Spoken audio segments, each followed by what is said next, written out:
What's good? Okay. See, gang. We are back with another. Was it off? A little bit off. I feel like you doing it on purpose. I don't. I really don't. I really don't. Then why you be off? I just be off for the second. You know what I'm saying? You know what I'm saying? All right, y'all. We ain't done a reaction to George Carlin in a while. We're gonna give you our George Carlin reaction, man. That's my guy. Love this guy. He's very funny. I wouldn't even say very funny. He's very he's very real. He's very informative. That's what I'd say. So, subscribe to the channel, turn on post notifications, smash that like button up, share. Watch this video all the way through. We appreciate you. And let's get it, let's go. So this is George Carlin, You Have No Rights. None. Customs. Swearing on the Bible. You understand that shit? They tell you to raise your right hand, place your left hand on the Bible. Does this stuff really matter? Which hand? Does God really give a fuck about details like this? Suppose you put your right hand in the Bible, you raise your left hand. Would that count? Or would God say, sorry, wrong hand, try again? And why does one hand have to be raised? What is the magic in this gesture? This seems like some sort of a primitive voodoo mojo shtick. Why not put your left hand on the Bible, let your right hand hang down by your side? It's more natural. Or put it in your pocket. Remember what your mother used to say? Don't put your hands in your pockets. Does she know something we don't know? Is this hand shit really important? Well, let's get back to the Bible, America's favorite national theatrical prop. Suppose the Bible they hand you to swear on is upside down, or backward, or both, and you swear to tell the truth on an upside down, backward Bible. Would that count? Suppose the Bible they hand you is an old Bible and half the pages are missing. Suppose all they have is a Chinese Bible in an American court, or a Braille Bible and you're not blind. Suppose they hand you an upside down, backward Chinese Braille Bible with half the pages missing.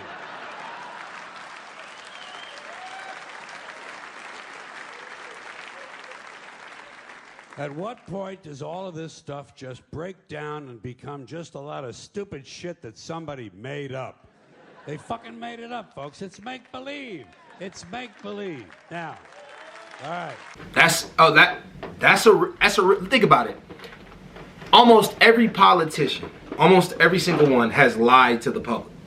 Yeah. Almost every president has lied to the public. And they swore on the Bible. Yeah.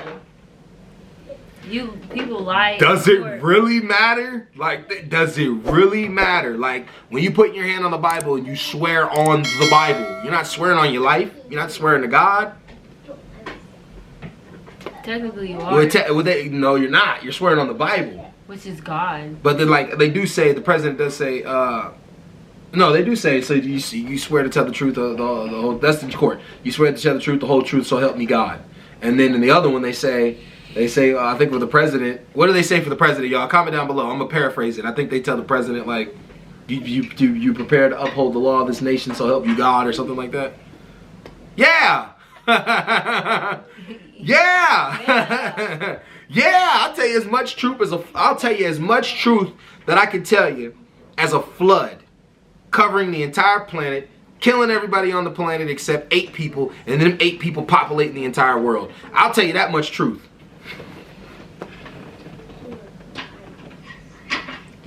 Christian audience, we love you. Just letting you know. It's just, it doesn't sound right. Just it don't make sense, man. That story don't make any sense. It just doesn't. Then they got the Ark thing built in Kentucky. We gotta go to that one day just so you can see it. Like, they got it built, but like it was 7 of each animal that got on the boat, right? 7 of each animal, 7 of each clean animal, 4 of each unclean animal. If you do the math in that, that's a whole lot of fucking animals. And how the fuck did he feed himself? How did they eat? Everything died, no plants, no nothing. How did the fuck they eat? God. What did they eat? God gave him bread. Bro, and then like if you do the math, it's like the boat was like floating on the ocean for like 3,000 years. It was some shit like that. Me and Dave did the math. It was like, it was 40 days and 40 nights, wasn't it? That's what it says, doesn't it? Yeah. But that doesn't make sense because when they got off the boat, it says the flood happened around 10,000 BC. They got off the boat in like 3,000 BC. If it was 40 days. I could be wrong. Correct me on that. I could be wrong. Well, if it was 40 days and 40 nights, wouldn't that mean it was 41 days and 40 nights? I don't know. He flooded the world for 40 days and 40 nights, killed everything on the planet, populated the planet with 8 people, had 7 of each animal on the boat. This shit don't make any sense. The story just don't make any sense. But, I mean, hey, to each his own. You want to believe what you want to believe? Believe what you want to believe. Let's keep going. Okay. Let's leave the Bible aside. We'll get back to the science fiction reading later. The more important question is, what is the big deal about swearing to God in the first place? Why does swearing to God mean you're going to tell the truth? Wouldn't affect me. If they said to me, you swear to tell the truth, the whole truth, and nothing but the truth to help you God, I'd say, yeah. I'll tell you about as much truth as the people who wrote that fucking Bible. How do you like that? Huh?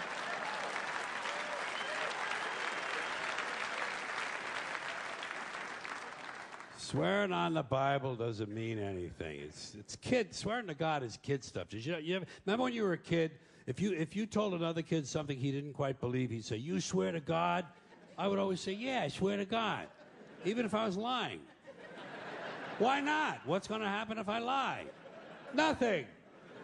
Nothing happens if you lie, unless you get caught, and that's a whole different story. Sometimes a kid would think he was being slick with me, and he'd say, "You swear on your mother's grave?" I'd say, "Yeah. Why not? First of all, my mother was alive. She didn't even have a grave. Second of all, even if she was dead, what's she going to do? Rise from the grave and come and haunt me? Come and haunt me? All because I told a lie to an 8-year-old? Get fucking real, will you?"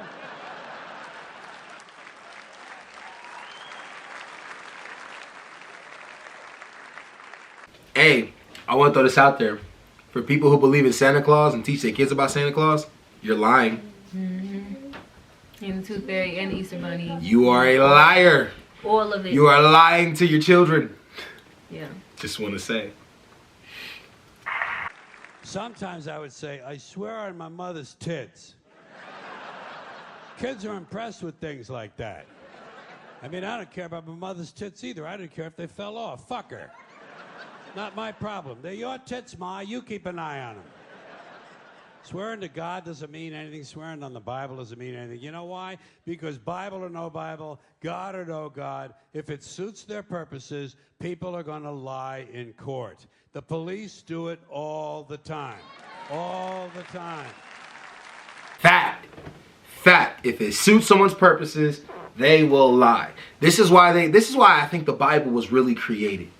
Right? This is why I think it was really created. Based on stuff I've studied about it. I think it was created to to put that moral value in people, right? That's why they get to swear on the Bible. Like, if you swear on the Bible, you feel like you're being held accountable to God or something. Like, there's a book I was reading, there's a book I finished, it's called Influence. And it talked about how, like, people, whenever the God concept was around them, would do the right thing most of the time. So... it might not be a bad thing completely. Yeah, because you got, I don't want to say stupid, you got some pretty illiterate people out there that don't understand. Some precious people. Yeah, you got some precious people out there. Beautiful people. Yes, they do. It's part of their job to protect, to serve, and to commit perjury whenever it supports the state's case. Swearing on the Bible is just one more way of controlling people and keeping them in line, and it's one more thing that holds us back as a species. Here's one more item for you, the last in our civics book, rights. Boy, everyone in this country is always running around yammering about their fucking rights. I have a right, you have no right, we have a right, they don't have a right. Folks, I hate to spoil your fun, but there's no such thing as rights, okay? They're imaginary. We made them up, like the boogeyman. The Three Little Pigs, Pinocchio, Mother Goose, shit like that. Rights are an idea. They're just imaginary. They're a cute idea. Cute. But that's all. Cute and fictional. But if you think you do have rights, let me ask you this. Where do they come from? People say, well, they come from God. They're God-given rights. Oh, fuck. Here we go again. Here we go again. The God excuse. The last refuge of a man with no answers and no argument that came from God. Anything we can't describe must have come from God. Personally, folks, I believe that if your rights came from God, he would have given you the right to some food every day, and he would have given you the right to a roof over your head. God would have been looking out for you. God would have been looking out for you. You know that? He would have been worried about making sure you have a gun so you get drunk on Sunday night and kill your girlfriend's parents. But let's say it's true. Let's say God gave us these rights. Why would he give us a certain number of rights? The Bill of Rights in this country has 10 stipulations, okay? 10 rights. And apparently God was doing sloppy work that week because we've had to amend the Bill of Rights an additional 17 times. So God forgot a couple of things like slavery. Just fucking slipped his mind. But let's say God gave us the original 10. He gave the British 13. The British Bill of Rights has 13 stipulations. The Germans have 29. The Belgians have 25. The Swedish have only 6. And some people in the world have no rights at all. What kind of a fucking goddamn God-given deal is that? No rights at all? Why would God give different people in different countries different numbers of different rights? Boredom? Amusement? Bad arithmetic? Do we find out at long last, after all this time, that God is weak in math skills? Doesn't sound like divine planning to me. Sounds more like human planning. Sounds more like one group trying to control another group. In other words, business as usual in America. Now, if you think you do have rights, one last assignment for you. Next time you're at the computer, get on the internet, go to Wikipedia. When you get to Wikipedia, in the search field for Wikipedia, I want you to type in Japanese Americans 1942, and you'll find out all about your precious fucking rights, okay? All right. Right. Japanese citizen 1942. Yes. What's yes. that? Basically, he might explain it, but basically, like, and if he explains, probably was gonna explain. In Japanese, like when Pearl Harbor happened, they just rounded up all kinds of Japanese Americans and locked them in internment camps. Nope. All their fucking rights went right out the door. Like, just like that. Their rights went away like that. And that's why I wonder, like... That's what happened to Jews, too. Yeah. And black people. Yeah. Well, black people never had rights. We had to earn them in 1865. Well, even after that, shit, the civil rights didn't come till 1965. The 1960s, but like 1865. But no, like, yeah, that's exactly what happened to the Jews. That's exactly what happened to the Jews. What happened to the Jews is what happened to the Japanese Americans. I mean, I don't want to go down the list too much, but... Never. What rights? Yeah, like, rights are just... They're not really rights if people can just take them away. That's how I feel. They're not really rights if people can just take them away. We have no... Like, some of the rights we have now could just get taken away. Like... So they're not really ours. Is there a difference between the Bill of Rights and the Constitution? I know this is a stupid question. That's what I thought it was the same. I thought it was the same thing, when too. He said Bill of Rights, I was like, okay, I thought that was the Constitution. Yeah. right. It might be a stupid question. Y'all probably gonna chew us out in the conversation for that one. Yeah, but no, I think it is the Constitution. I think the Bill of Rights is the Constitution. I think so, because don't it say that? Don't it say, like, Constitution, Bill of Rights? Yeah. It does, don't it? We had a dumb moment.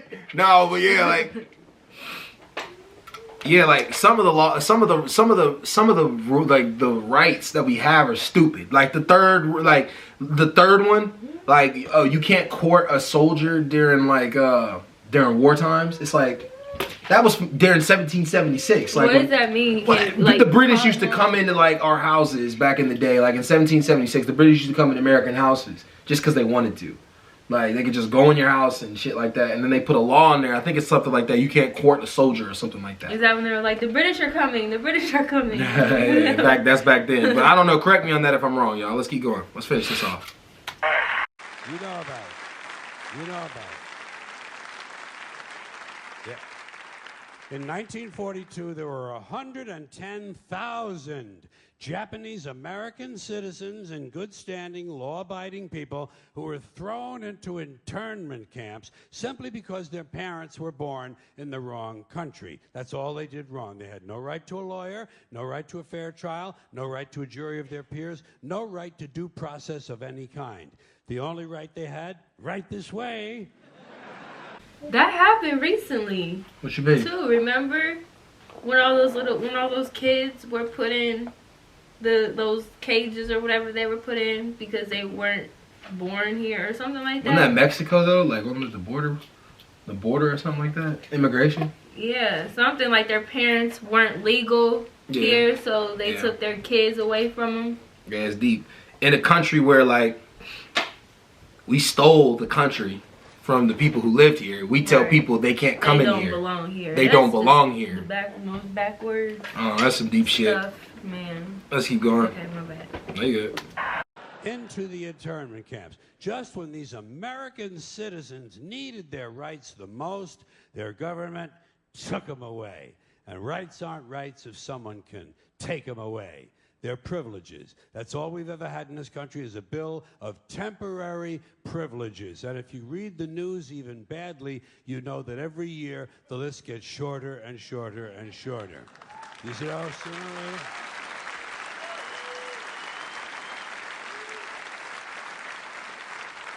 Yeah.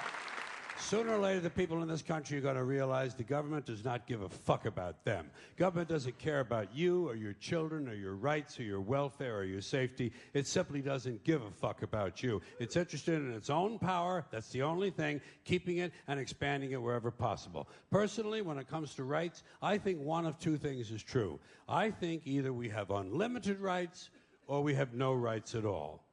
Personally, I lean toward unlimited rights. I feel, for instance, I have the right to do anything I please. But if I do something you don't like, I think you have the right to kill me. So where are you going to find a fairer fucking deal than that? So the next time some asshole says, gee, I have a right to my opinion, you say, oh yeah? Well, I have a right to my opinion, and my opinion is you have no right to your opinion. Then shoot the fuck and walk away. Thank you. My man said, shoot the fuck and walk away. Oh, shit. I didn't expect that. I didn't expect him to say that. Just because we don't agree. But yeah, I agree. Like, I debated this guy who I cannot wait to debate again. I can't wait. But I debated this guy on gun control. And I literally said, it's either we take guns completely away or everyone gets a gun. No in between. We take guns completely away or we give everybody a gun. All these stupid rules and shit, fuck all that. Either we take... I understand though why the rules are in place. Yeah. And I'm saving that for the debate. I understand why the rules are in place. I definitely understand why the rules are in place. But